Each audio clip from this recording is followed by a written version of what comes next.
So just a couple short words about the Parsha.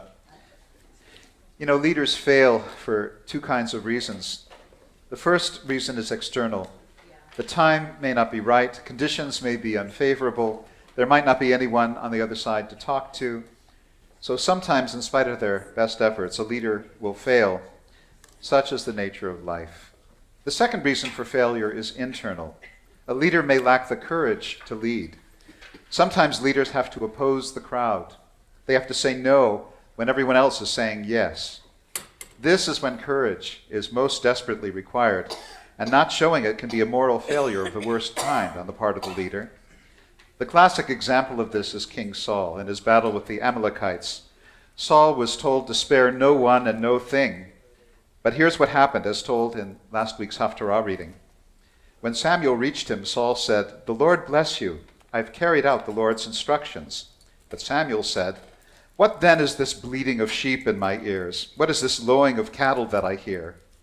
Saul answered, "The soldiers brought them from the Amalekites. They spared the best of the sheep and cattle to sacrifice to the Lord your God, but we totally destroyed the rest."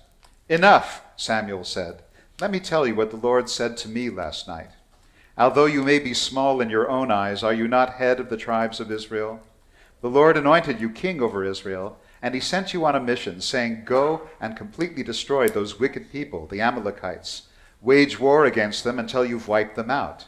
Why didn't you obey the Lord? Why did you pounce on the plunder and do evil in the eyes of the Lord?"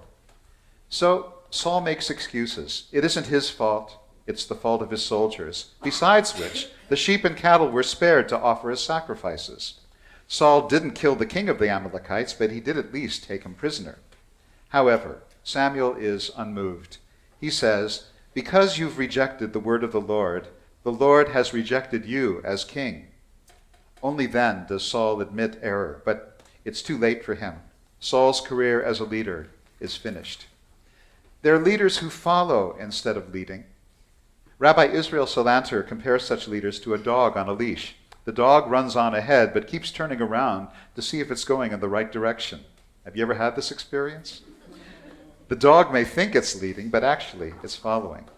And this is precisely what happens to Aaron in this week's Parsha. Moses has been on the mountain for 40 days. The people are starting to get restless. Did Moses die? Where is he? Without Moses, they're lost. We've already heard what happens next. So Aaron blames the people. He denies any responsibility for making the calf. The same kind of denial occurs in the story of Adam and Eve, where Adam blames Eve, Eve blames the serpent. They say in so many words, "It wasn't me. I was the victim, not the perpetrator." Oddly enough, Aaron isn't punished for this mistake. It's only later, in the last month of his life, that Moses reveals something he's kept secret until now. God, according to Moses, was so angry with Aaron for the sin of the golden calf, he was about to kill him, and would have done so had it not been for Moses' intervention. It's very easy to be critical when leaders fail the test of opposing the crowd. And the truth is, it's almost impossible to oppose a mob. They can ignore you, they can remove you, or they can even kill you. Once a crowd becomes a mob, there's no elegant solution. Even Moses finds himself helpless in this situation during the episode of the 10 spies. Nor was it so easy for Moses to restore order in this instance. He does so only by taking the most dramatic possible action, by smashing the tablets and grinding the calf to dust.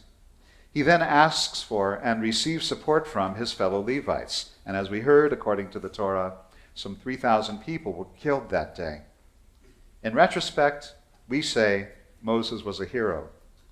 His contemporaries might well have felt otherwise.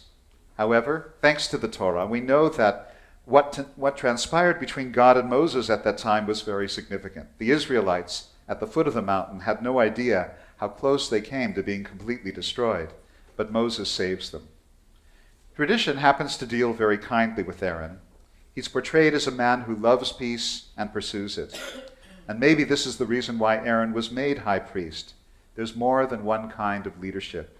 And priesthood involves following rules, not having to take stands or having to convince crowds. the fact Aaron was unto Moses doesn't make him a failure.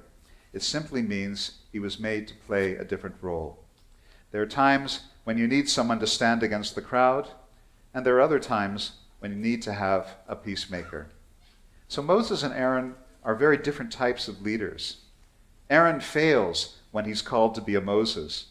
Nevertheless, he became a great leader in his own right.